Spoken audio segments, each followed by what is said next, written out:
Welcome to Breaking the Silence, a podcast produced by Angels Protection, Inc., where we amplify the voices that challenge inequity, advance healing, and reimagine leadership in spaces where influence shapes lives. I'm your host, Makaila Davis, founder, woman, and chairwoman of Angels Protection, Inc., and today marks the launch of our Men Leading in Culture series, a series dedicated to men whose leadership is not confined to classrooms or boardrooms, but lived experience through culture, creativity, community, and consciousness. This series exists because education doesn't only happen in institutions, because culture teaches, because art heals, and because men who lead with vulnerability, accountability, and purpose are reshaping how we understand masculinity, power, and impact.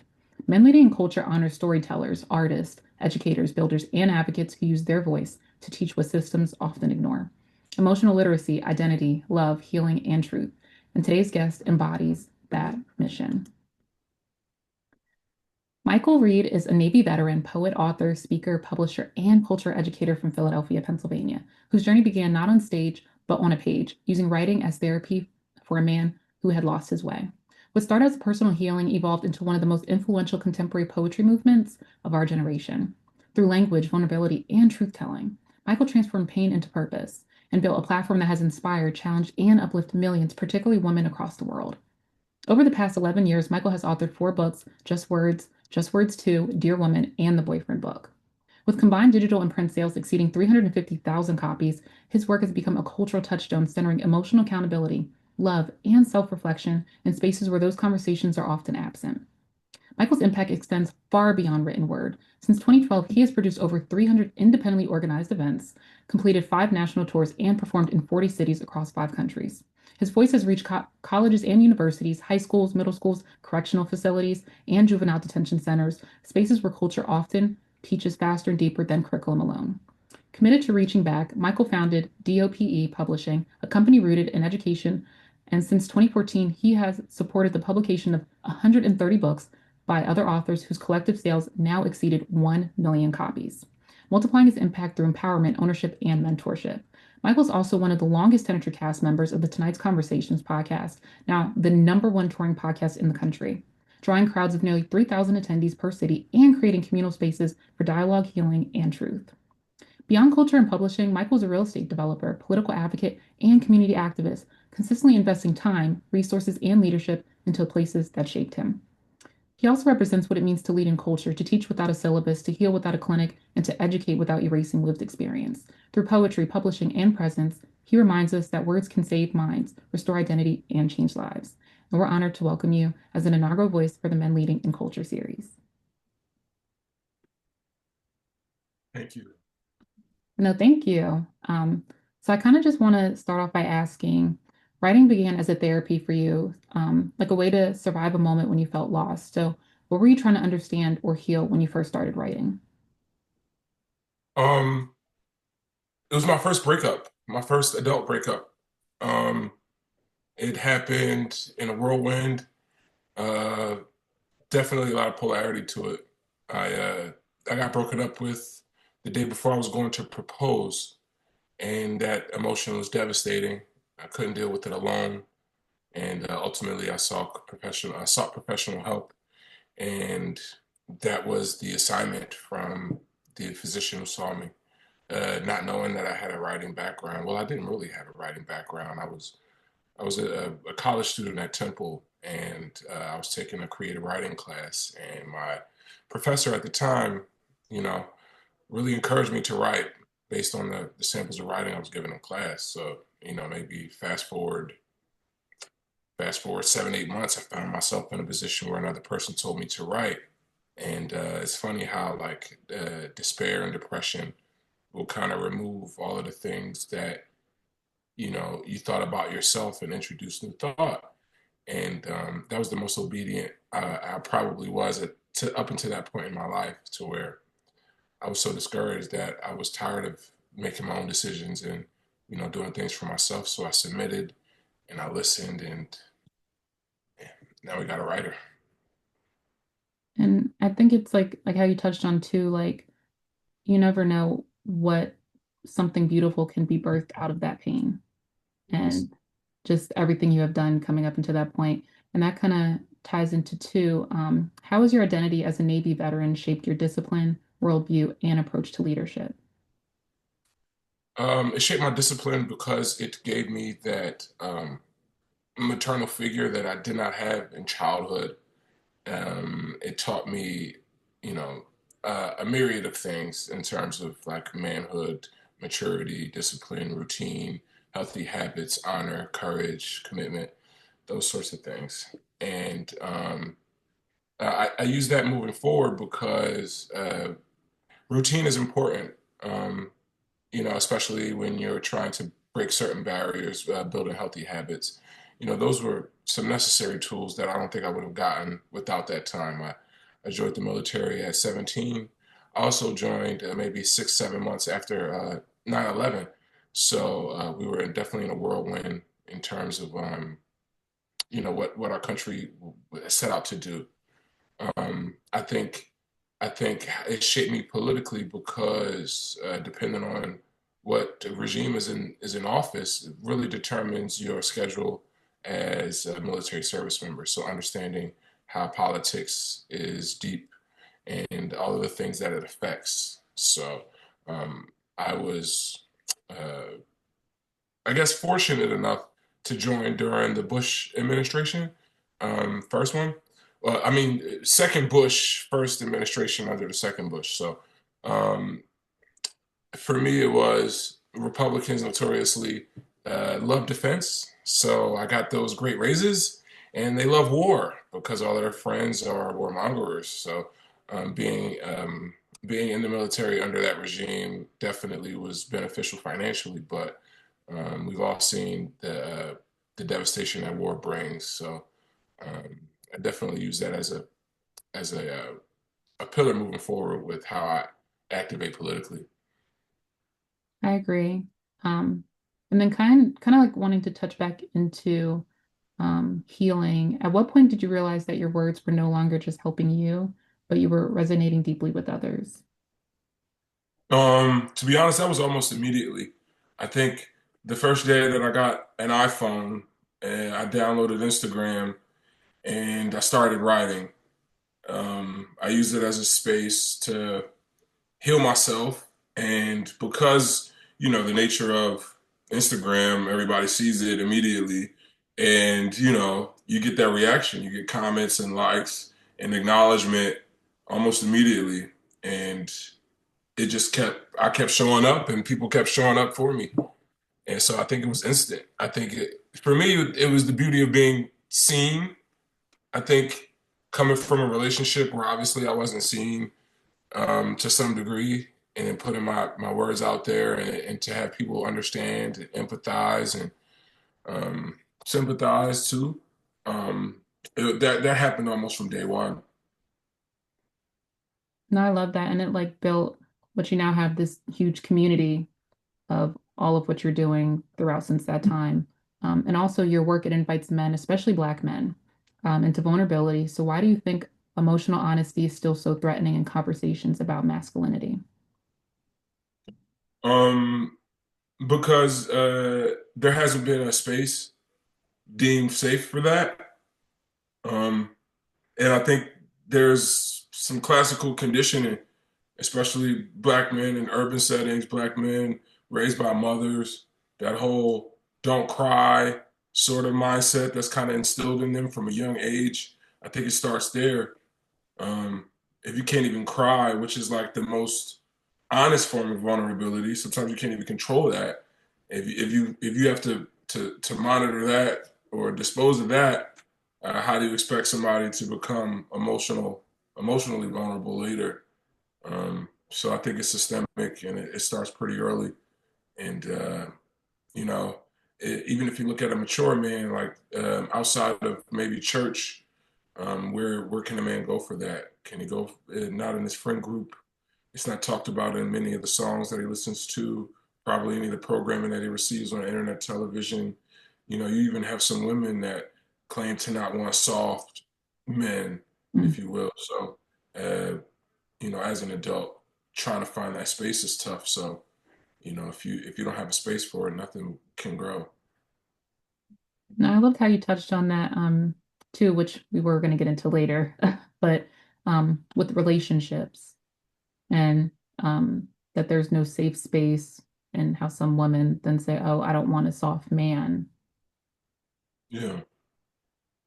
and he can't show himself, to her. So that does make it hard when dating and trying to be vulnerable.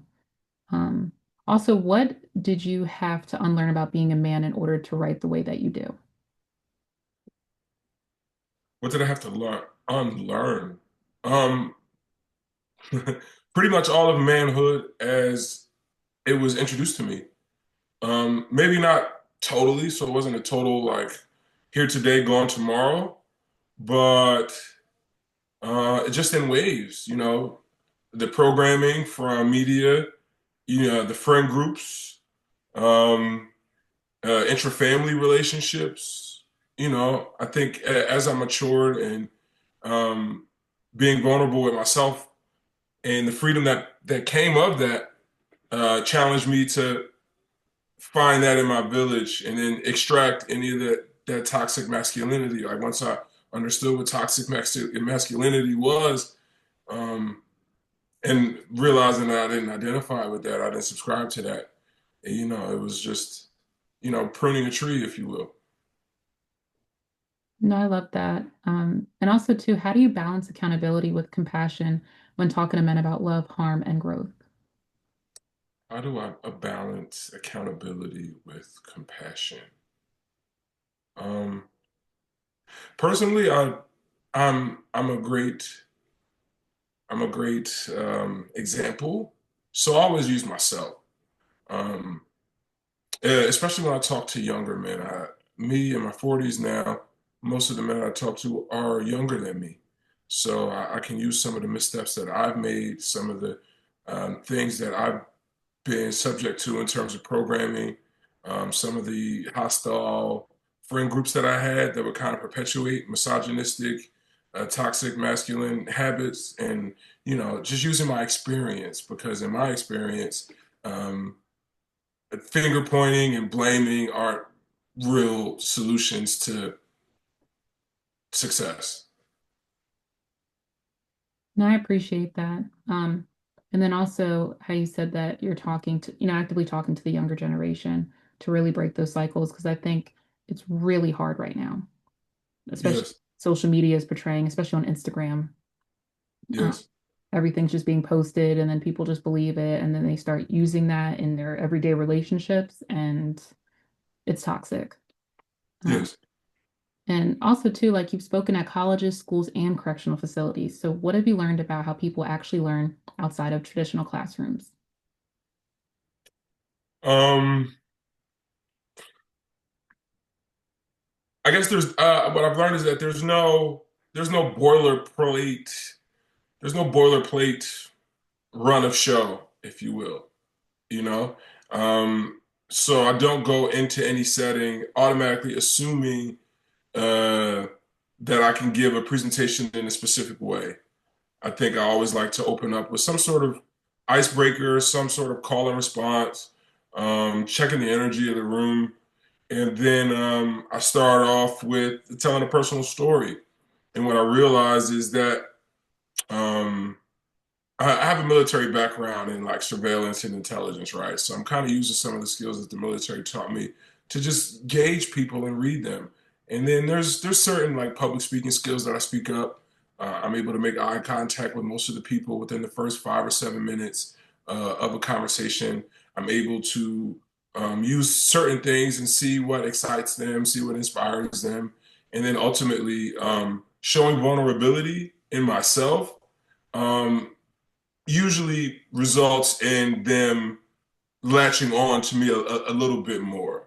So um, if people aren't enamored by the successful things that I've done, then they're usually enamored by the level of vulnerability that I display, which helps us get in the habit of having a peaceful dialogue. And at that point, like once you have their attention, you just kind of dig in deeper at that point. No, I love that. Um, and also too, I kind of wanted to touch on being a part of the tonight's conversation as one of the longest tenured cast members. How did you get involved with that? Well, the creator of the podcast is a good brother of mine named Ace Metaphor.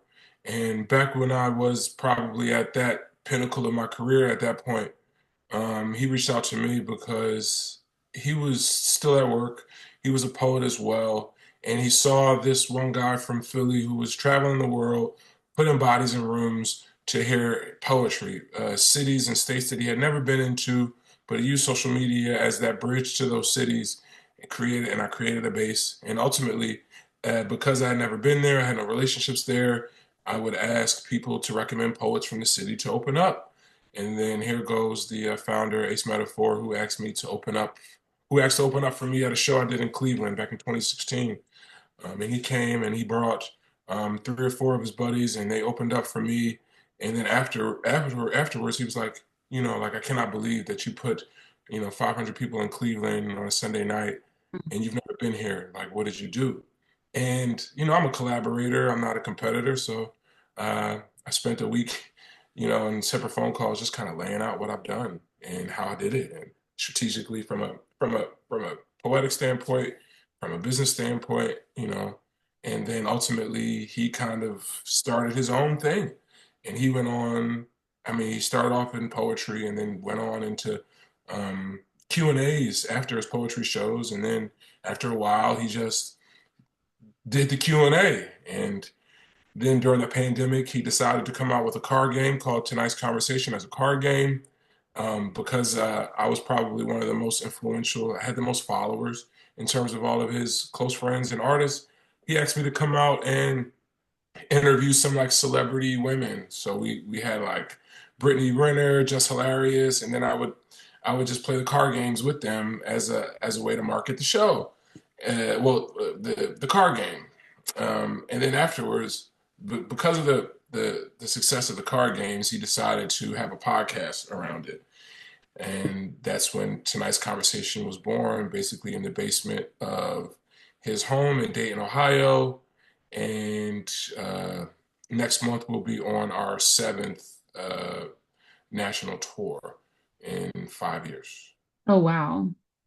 So Yes. it has grown Oh yes. drastically. Yes. From a one-on-one card game to an in-studio podcast to I think last year we did the Javits Center in New York and had 18,000 people over the course of 3 days. Second largest show was actually in Philadelphia. We did 6,700 people in the convention center. Oh, Um, wow. so, so it's amazing. It's amazing. No, it's beautiful to see, and I think it's in because I'm a fan. I love the podcast. Um, Yes. so and it's a great way to be able to express yourself and say those things that need to be said to the community. So, um, also to tie back into that, like what responsibility comes with having a platform that teaches people how to love, communicate, and heal? Responsibility is open-mindedness. It is sound-mindedness. Um, it's respect for the position. I think I think I'm there because of my compassion, because of my loyalty and unwavering support for the brand and people in it, but also because I'm not like a troll or a panderer, and I only provide value, not, weaponizing conversation for clicks or likes and things. So it's just respecting the place that God put me in, and everything. Because of my spiritual connection, everything that I do, I know God's watching, and I want Him to be proud of me, and I take that with me on every stage that I go. I love that, and I think it's really important, especially like teaching folks how to love, because most people don't know how to do that. And I think that all the work you have done up at this point has been embodying that. Um, and also like to tie into your books and your tours have reached hundreds of thousands of people. How do you stay grounded when your words carry that level of influence? Because fame is probably the one thing I wish I could give back for it all. Well, of it all, I think because it does not impress me, it does not move me, it makes me a bit more insecure. I think I think I've been really strategic about my presence on the pod because it's so viral, if you will, that I'm almost glad I'm not like the marquee feature because um, it's bad enough that I could be in a mall in Florida on a Wednesday and people will stop me. And it was like that before the pot when I was just a poet. So and I never found like I appreciate the recognition, but I'm definitely uncomfortable with the subsequent interactions. Now, I appreciate everybody that comes up to me and wants to take a picture of me and those things, and I understand like that's routine for them. You see somebody you recognize from social, you're conditioned to ask for a picture, or I appreciate the kind words more, but um, the best answer I can give you for staying grounded is that that's where I want to stay is on the ground. I have no idea. I mean, I have no desire to become any more popular than what I am. And if I could do it all over again, I would do this faceless, because it would protect my humanity in certain ways. I could see that it could become a lot, like if you're just trying to just go to the mall, you know, Everywhere at a supermarket. I love Philadelphia. I'm from here my whole life, and people know me in many different capacities.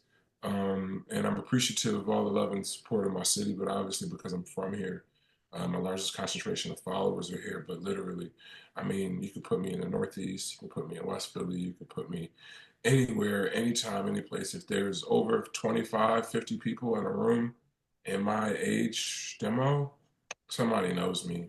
And subsequently, there's the prior military on guard in me. It's just not, it's not comfortable.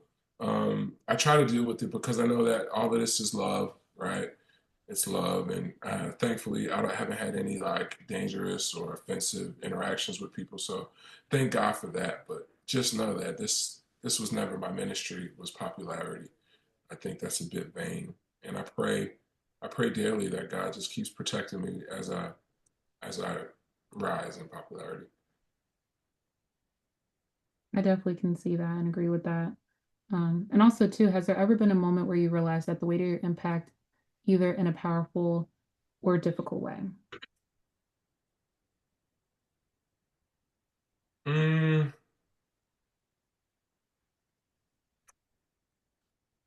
I mean, can you ask me that again? Yeah. So, has there ever been a moment when you realized the weight of your impact, like just like in the community, either in a powerful or a difficult way? Yeah. Well, I intentionally wanted you to ask me that question because I was not sure if I wanted to give the answer that came top of mind. But um, I, I'm just gonna give it. So back in, I want to say 2013, um, and this would be more on the difficult side. Back in 2013, I think Instagram had first introduced direct message, and I really wasn't a fan, but um, I know that my platform thrives off of engagement.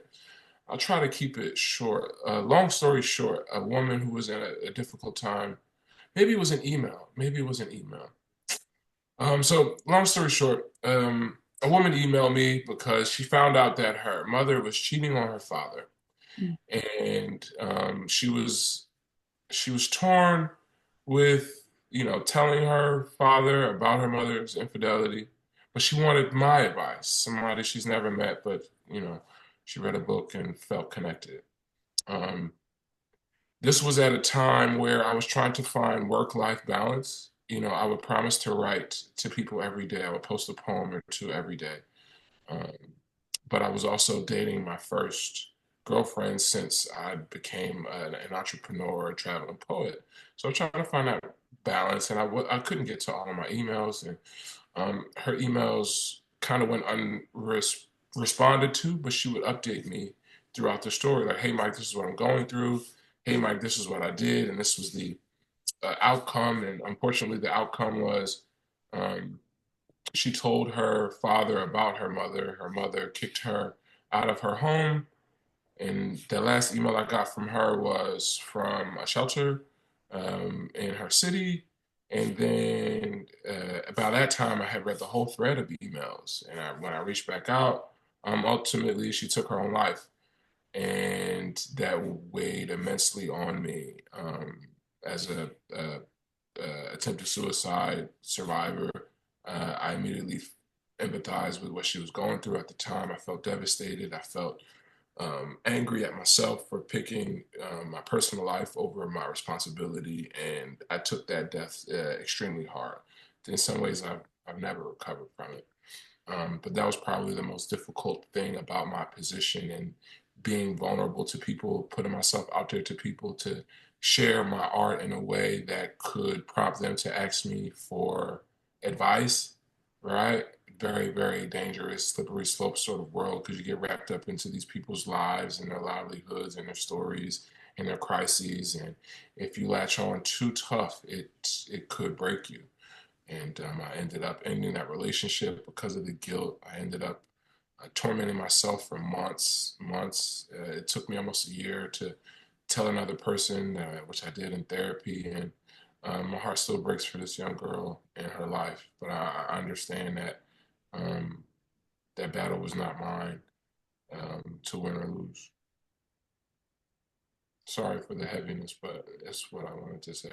No, it's real. And it's hard to make that call when folks are asking you for advice and you're still going through a lot of things on your own. Um, and then you don't want to give, the wrong advice. That's not what they need to hear in that moment. So it's that like in between place. Um, so also too, you founded DOPE Publishing to teach rather than take from authors. Why was ownership so important to you? Um, I guess because when I started my own um, author journey, the first thing I wanted to do was get a publishing company to, take up my work. And I submitted a few poems to a few publishers, and they were like, "Huh? You're a black man. You sure you don't want to rap? We could ghostwrite for songs. Like this really isn't your lane." And then when I found a publishing company that would, they wanted like 40% of everything. And then it wasn't until I went to a friend from my community. He's like, "Mike, I'll design your cover and build you a website, and you could just do it yourself." And ultimately, that's what I did. And it's kind of a common theme in my life of like collaboration and help, service. I think I was put on this earth to serve. So DOPE stands for Dreams on Paper Entertainment because that's what I really wanted to do. I wanted to help people get their dreams, put them on paper, but I wanted to do it in a royalty-free way because I did not need to make money off of your story. My fulfillment did not come off of my royalty. My fulfillment came from you having a book of your feelings and your emotions, your mission, your messaging that you can get out to the world on your own. And I felt like a Robin Hood of sorts because I was able to give you that as a tool for free. The only thing that I would be compensated for was the work that I was doing, whether it was a book cover, some editing, some distribution, printing, whatever. I had built the infrastructure within my own operation that was strong enough to be able to help other people. So for me, it was just, taking what I was like my core mission, core values, and just put them in different places to benefit other people. I love that. And especially how, like, to me, the continuous theme here is collaboration for you, Yes, collaborating with others within your own network. And it took that one person to say to you, hey, I'll do your website and your cover for you. Like, don't worry about it. You could do it yourself. And I think that's like what a lot of times it takes is that one person telling you, like, you could just do it yourself, because yeah, that's a lot of money to pay somebody, you know, for them to take from your idea. But it's so beautiful because you founding this organization, being able to help others so they can fulfill that and bridge that gap. yes. Um, Also, too, how does publishing become a tool for generational wealth and cultural preservation? Um, from a wealth standpoint, it's one thing that technology can't necessarily break the glass door on in terms of, we've seen 8 tracks go to cassettes, go to vinyls, well, 8 tracks, vinyls, cassettes, CDs, and now we're in streaming. And now streaming is about 95% of the way that people consume media in that way. We've seen people leave movie theaters and just stream, right? Books, I know Kindle is bad, but at least people are still buying books. Apple has a way of saying, "Hey, you just give us $12 a month, you can listen to all your artists for free," right? So it definitely gives you that one-to-one exchange for currency that other media outlets or streams just can't. So books have been protected in that way, and then honestly, the margin is there in terms of like the cost of printing a book. The standard cost, throughout the country, throughout the world, is pretty low. Sans a paper shortage back during COVID when everything was short. So that those profit margins are there, and books are timeless. I mean, people are still buying the Bible, and it's thousands of years old. So if you put out quality work, I think book royalties and book rights, are are definitely wealth building. And in my opinion, it's a lot easier to produce than an album, because you're not bound by 48 minutes, 46 minutes, whatever the standard practice is. You can write to your heart's desire. So between the margins and the scalability of it and its perpetuity, um, as a wealth building, revenue generating model, you've got all of the necessary um, aspects there. I love that. And I think it's like great, especially how you said like books don't go out of style. Um, I love a hard copy book. Yes. It does preserve the culture, because there's books that are in museums from, hundreds of thousands of years ago. Um, and I think it's really important, especially for our culture within the African American community, you know, preserving information within books and making sure that the next generations have that tool to read, especially depending where our administration is, who wants to take away books um, Yes. and education for us to not have that knowledge. So it's really important. And also, too, beyond art, you're an active in real estate, politics, and community advocacy. Why is it important for cultural leaders to be materially invested in their communities? Um,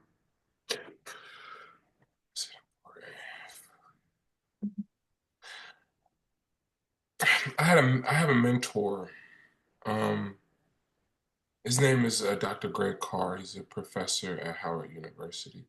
I had the pleasure of being in his company in the summer of 98 and 99 through a program called Philadelphia Freedom Schools, which was an enrichment program for young youth around the city. It gave me a job, but it also turned me into like this literacy and community-based camp counselor, if you will. But one of the most important things that he taught me that resonated with me. I was only 15 years old at the time, 14 years old, but it stuck with me for almost 30 years now. And he says I have a duty to train my replacements.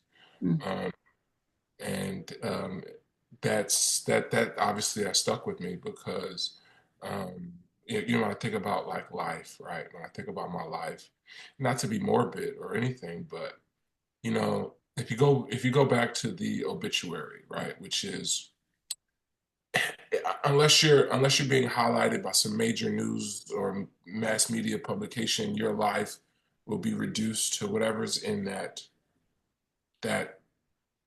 write up, right? And depending on who does it, you know, and then most people, it's their job and it's their family and maybe it's their faith, right? Um, right now, my job is writing and all of the beautiful things that have come from that. And I do not have a wife and I do not have a child. And for a while, it would have just been accolades statistically, right?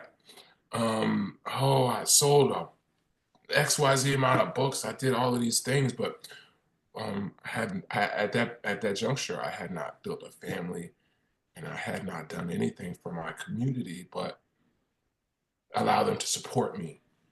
And as I sit here now, I realize that that was perfectly okay, right? I think if I've broken my life down, and I've challenged other people to do this, you break your life down into thirds or maybe quarters if you're lucky. So my first 18 or 20 years, I was a son. I was a son and a big brother, and that was my mission. That was my ministry. And then that second window from 20 to 40, I was an independent man trying to sustain, survive, and ultimately thrive. And a lot of the work that I did was FUBU, like for you, by you. And I was able to build all of these beautiful things. I was able to build a catalog of books, a catalog of authors who would publish through me, so I would be compensated for the work that I did for them. I was able to take that money and buy real estate, and now I'm still adding on to residual income and expanding my net worth. And then it was like, okay, I finally reached the point of like stability, right? Now that's when most people would like just ride off into the sunset or toot their proverbial financial freedom horn. But I'm like, no. Um, I had the pleasure of being connected with many prominent elected officials in the state of Pennsylvania, and they flew me out to the DNC in Chicago when Kamala was getting the nomination to run for president, and to be in that United Center, just to be in Chicago that week and weekend, and see how like what politics really is outside of what CNN and MSNBC show you. I kind of drank the proverbial Kool-Aid, if you will, and I came home with an assignment. Next thing you know, I'm interviewing John Legend and Don Cheadle and Spike Lee.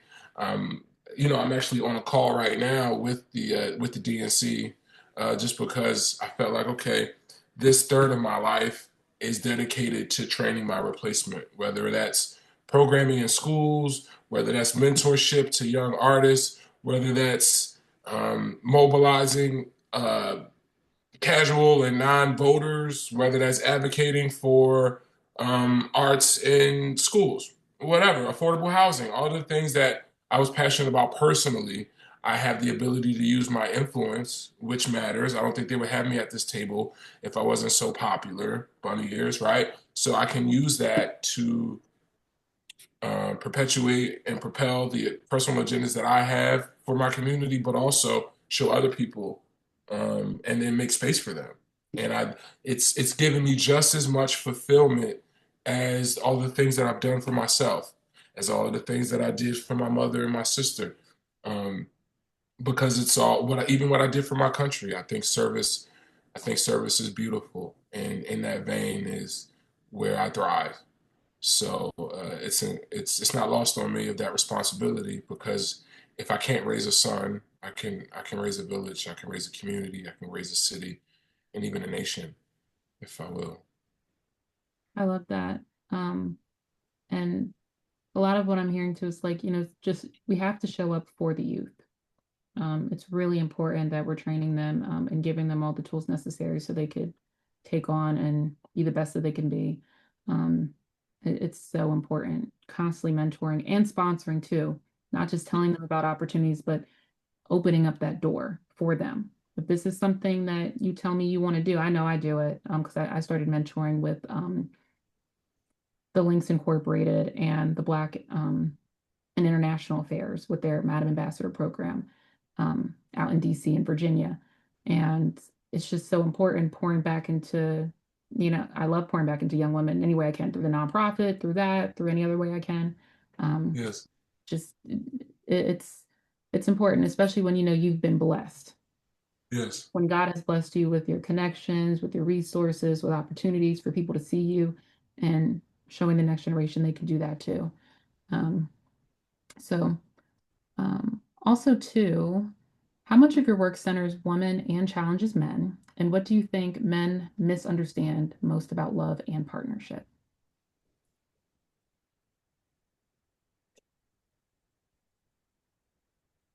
All right, I'll have to answer that separately. Okay. Um, I think to answer your first question, actually, you know what? Can you just ask me again? So much of your work, it centers women and challenges men. What do you think men misunderstand most about love and partnership?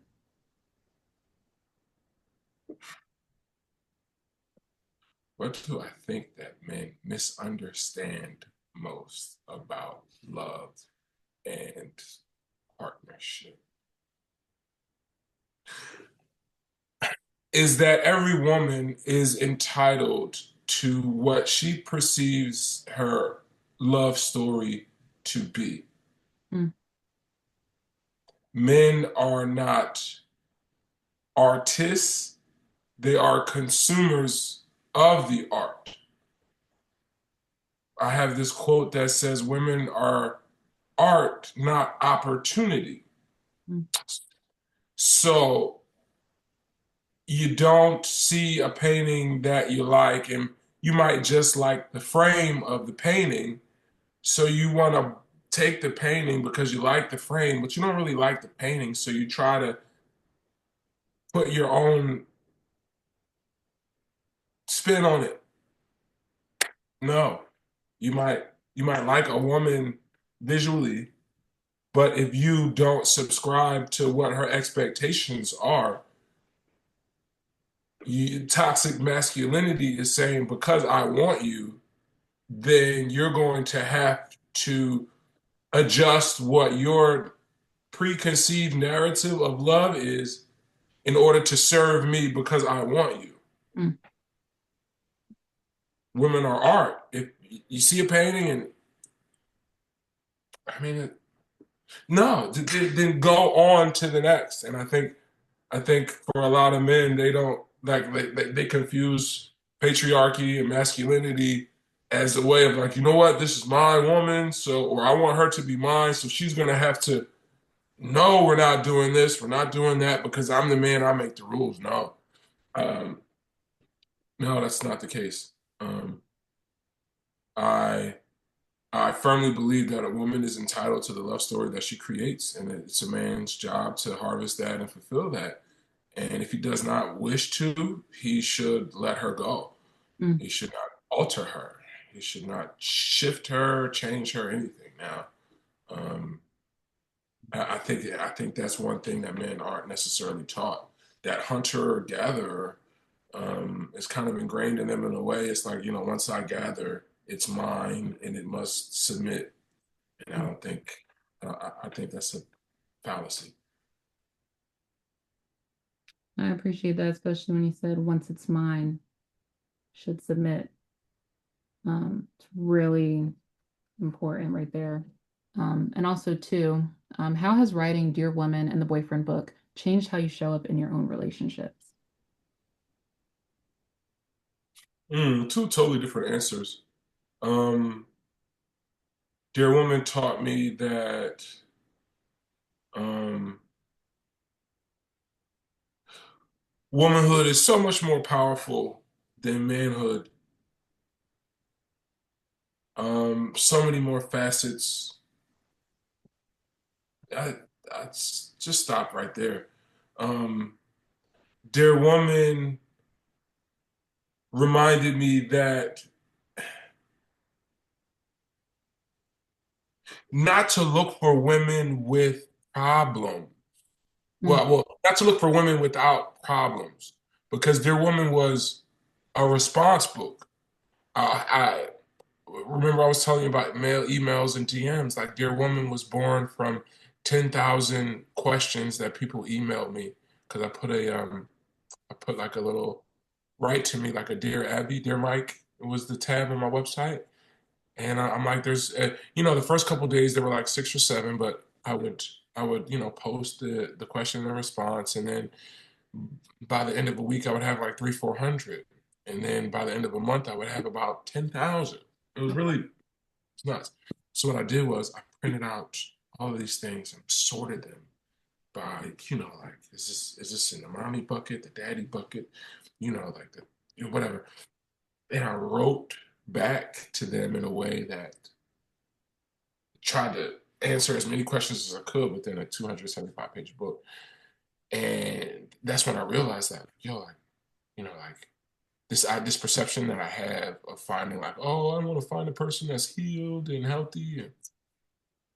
And you got to meet people where they are. Mm, So Dear taught me that, like there's going to be women all over the world with problems, and when you love them, you must figure out what their problems are and love them too, if you will. But then I wrote the boyfriend book, and the boyfriend book told me that um, that this idea of ownership before God is false. mm, And that's something that to this day I'm still trying to get the masses to receive. mm, Um, and in my own personal life, I mean, I guess it's different at 41 because um, I don't think at this juncture, if I want ownership of a woman, I better go to Jared, Harry Winston, pawn shop somewhere, get some sort of hardware, put a deposit down on it. But even like when I wrote that book, I was 2016, 31. And at that point, it was like, I don't believe that the best course of stranger to partner is um, stranger, romance, relationship, long pause, proposal, marriage. mm. I kind of laid out my argument in the book, and pretty much ever since then, I haven't really had a girlfriend because I don't believe in ownership unless I ask God and your father or somebody in your village for your hand. And I don't believe I should be able to control your movements, your freedoms, all of those things that I wrote in the book. So they're both important to me in totally different ways, but kind of the same. Now, I really love how you laid that out, because that kind of ties into my next question. What does emotional maturity look like in practice, not in theory? Emotional maturity looks like in practice, not in theory, is um,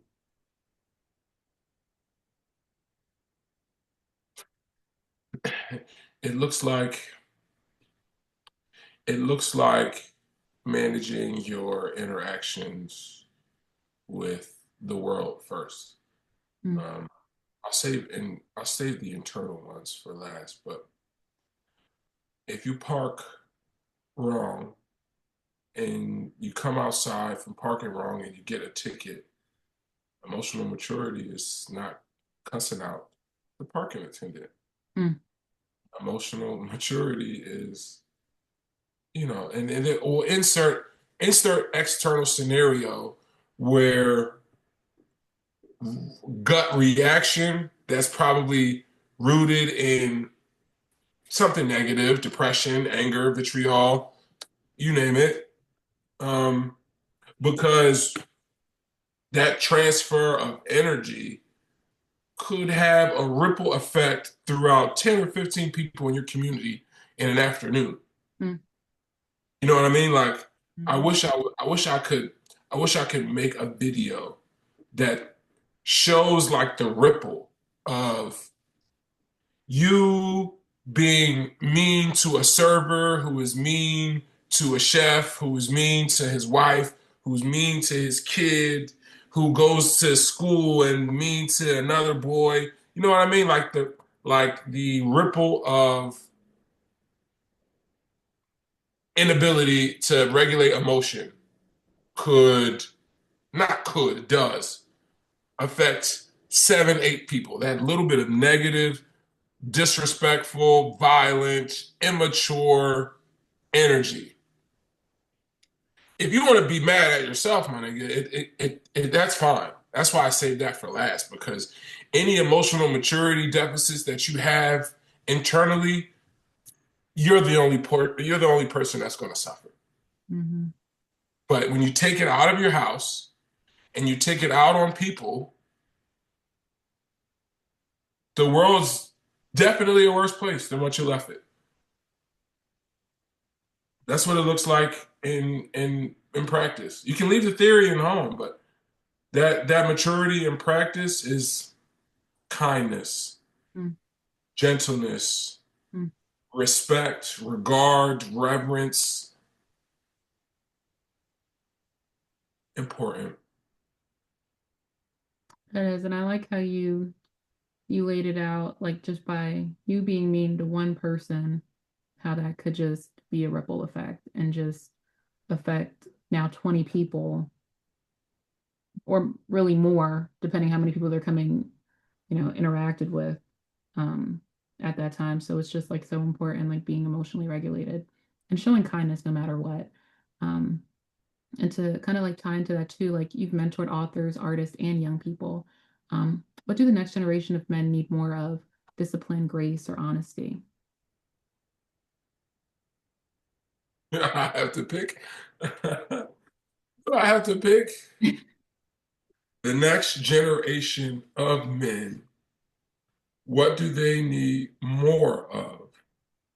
Discipline, grace, or honesty? What do they need from humanity? I guess What do they need from like what do they just need more of for themselves, like as they're growing up? I'm a firm believer that discipline is an inside job. Mm, External discipline is low key like obedience, right? Or I don't think obedience is the right word, but you know what I mean? Like if the discipline comes externally, it's like a mandate, it's a referendum, it's an assignment, it's an instruction, kind of gives me like penitentiary vibes.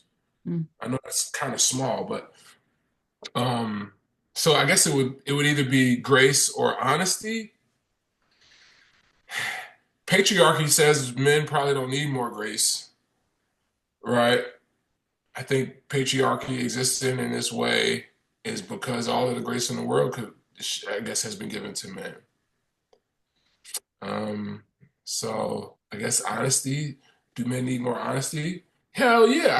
I think overall, I mean, the toughest part is that you asked about what men need as a whole, right? And honesty is probably the thing. Like more more men need to know that they suck at their jobs, they suck at their marriages, they suck at being parents. Or they need to know that they're great at their jobs, or great at being a partner, or great.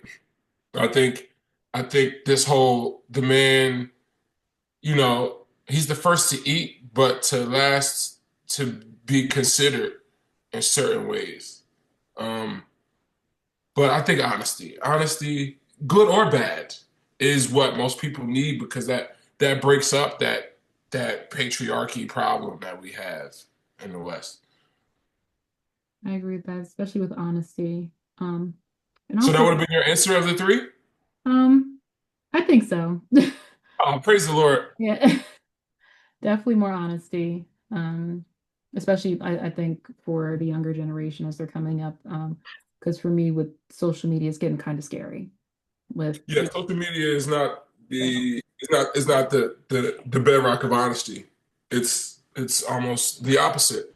I mean, there are like I don't I am hesitant to make these mass um what's the word? These mass accusations of social media because I've seen it do so much beautiful stuff. Like I've seen so many philanthropists, preachers, like poets, so many people thrive because social media existed right now.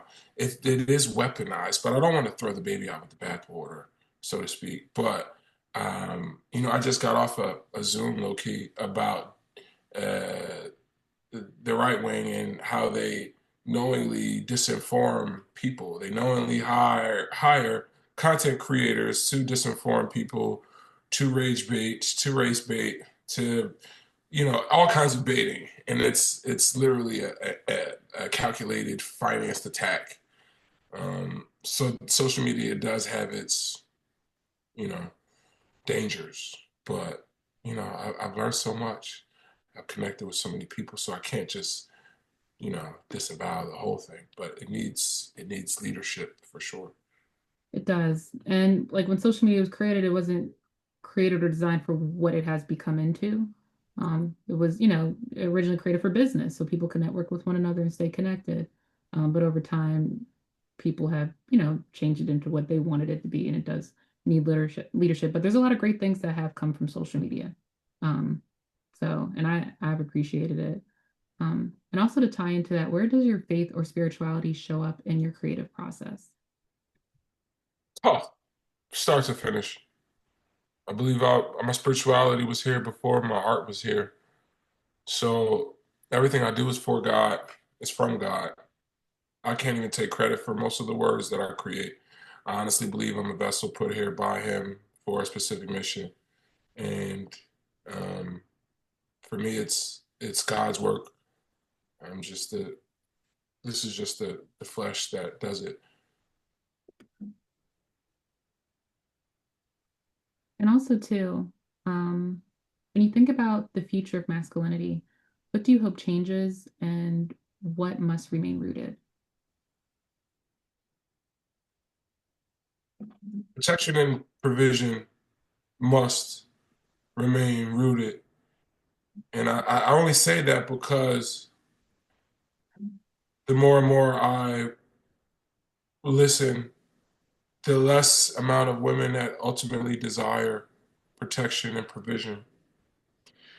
Um, well, let me say, the less they are dependent on a man to give that to them. And if women can solve the protection provision problem on their own, men might just be relegated to sexual um, sexual slash domestic, like plumber, kitchen remodeler, oil changer, you know. Um, but what must go away is the notion that protection and provision is all. So more of a holistic man, if that makes sense. I feel like that's the only way forward is if this beautiful flower that is a man opens up, or let's call it a peacock. I don't know what you want to call it, but something that blooms, something that blossoms. I feel like this tree of man has had the same fruit for too long, and women are not filled Mm. anymore. That was deep, huh? It was, but it was well needed. But also, too, like, what does legacy mean to you beyond numbers, sales, and success? Um, Quantifiable impact. Um, oh, I guess that's kind of basically what you just said. Well, quantifiable impact in terms of affected people that make an effect. Mm, So another ripple, if you will. Like liking my book is great, but liking my book and then becoming an author is amazing. mm, You know, um, and then how best can I maximize my relationships to affect those that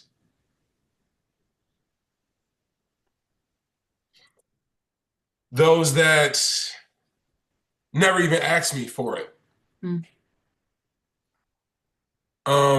If I'm able to use a relationship that I have with Comcast to create 5 recording studios in 5 parts of Philly that gives the black boys an option to go lay a rap verse instead of doing a drill. Like how many systems, processes, programs can I set up after my flesh's expiration that will live on? Um, you know, like the double ripple. You know, um, I'm um, I'm no longer okay with just giving money to things Mm. or just using money as my I donate, I donate, I donate, I donate. Um, and then I'm tired of performative service, performative service. I mean, feeding the homeless and taking a picture, a book bag, a book bag drive. When kids still got book bags from last year, a toy drive, performative things like systems, processes, programs, real rooted difference. Anybody could pull up with a bunch of shit from Five Below and proverbially bless the hood with plastic and microplastics. What is that? Yes, you can do a food give back if you go down to where the supermarkets buy their food and take all of the stuff that they don't accept. I'm so tired of when the inner cities give out food, it's food that isn't worthy to be put on a shelf in a supermarket. It's ridiculous. So those sorts of things, you know, but not performative stuff. Like, don't name a library after me unless it's filled with all the books that they banned and it's open 24 hours. Mm. You know what I'm saying? Don't name a park after me if you're going to allow kids to play in it next to where people get high. It's Mm. performative. So I'm looking for those sorts of wins if I'm going to be keeping track of highlights, if you will. That real rooted work within the community. Um, and there is a lot of performative things happening when it comes to community work, and it's unfortunate. Um, and that's why it's important, like we have people like you doing the work and being in the community and getting into those spaces that um, some of us cannot get into just because of not having the platform or the connections or having that history of, deeply rooted community work. Um, I felt blessed to be able to get into some rooms where and advocate for those that can't advocate for themselves because they just can't get there yet. And that's why you bring people along with you. Um, and also too, if a man is listening right now, feels lost, guarded, or disconnected, what would you want to let him know? That I've been exactly there. And I know what it's like to wonder about personal existence while there. But I also know the power in holding on. So use me as a crutch, use me as a light, use me as a resource. If you're watching this, my email's still up, DMs are still open, and I have not one unanswered DM ever in the history of every message that I've ever gotten, unless it was ridiculous, is responded to. So I say all that to say I'm proof that, the day that I decided to take my own life, because I was around the day after, um, I'm automatically a champion. I'm a Mm. victor. And my life has gotten exponentially better. I would also encourage um, some form of therapy, not necessarily a therapist, Mm. but some form of therapy.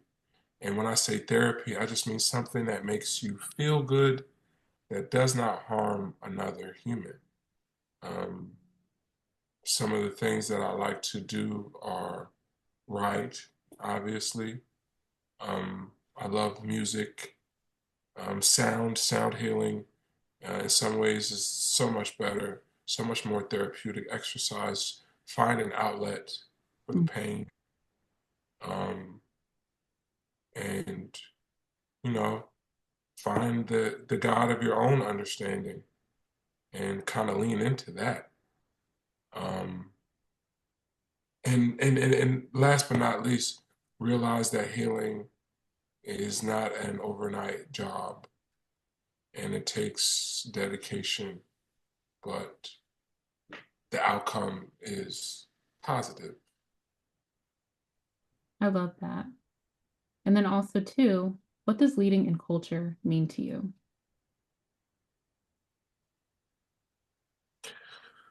Leading in culture is, I mean, it can mean so many different things, but the first thing that comes top of mind is protecting it from those who wish to extrapolate um, the good for their own personal. Like a culture needs protectors. Mm-hmm. Culture needs leaders who are not leaders in producing from culture. Uh, we need leaders in protecting culture. Like, no, Pepsi, you cannot run that BS ad. Like we need leaders of culture to keep the enemy away, the enemy of culture, the panderer of culture, the appropriator of culture. That's what leading in culture means to me at this juncture. I love that. Um, and also too, how are folks able to get connected to you and if they want to get involved with your work, how can they reach out? Well, so I'm just Mike the Poet. It's totally Googleable, and it'll give you every access to me regardless of your platform. I think I did a really good job at being the same person everywhere. So whether it's Facebook, Instagram, Twitter, TikTok, LinkedIn, I have them all. I even have my own website where you can contact me, but it's all just Mike the Poet. There's no other way, and that's the way. If you look hard enough, I think I even have a phone number over there. But it's all there. It's all there, and it's all me. This face, this logo. Um, that's it. So guys, please reach out to him. He's doing amazing work within the community. Well, I mean, reach out to professionals first, Right, but right. No, if they want to collaborate for work. yes, yes, yes, yes. Or I mean, or if they're single, looking for a God-fearing Scorpio, you can reach out then too, but not, No, I thank you. love that. He's not a therapist, guys, please.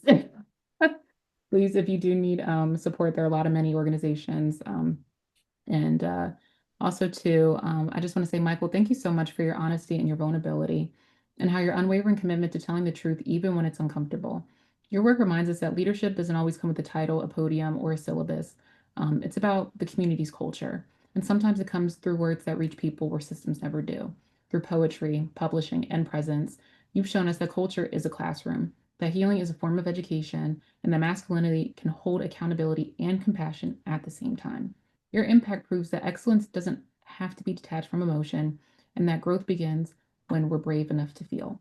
And to our listeners, if today's conversation moved you, stay connected with Breaking the Silence and Angels Protection as we continue elevating voices that teach, heal, and transform from the inside out. And always remember, silence protects systems, not people. So let's keep breaking it together. And like, comment, and subscribe. Thanks, guys. Take care.